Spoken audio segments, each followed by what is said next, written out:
Hello bird, ano nangyari sa'yo? Ikaw yung bumangga kanina sa bintana, no?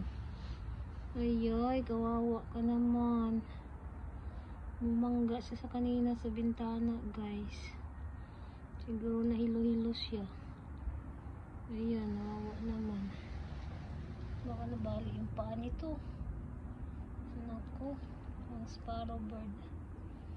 Kawawa naman. Ayan siya, guys. Ay. Wala mong gagawin ko sa kanya. Tingnan ko nga yung paa mo.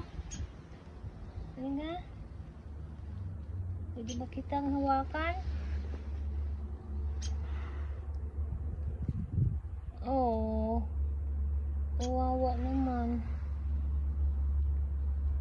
Nabali siguro ang paa nito.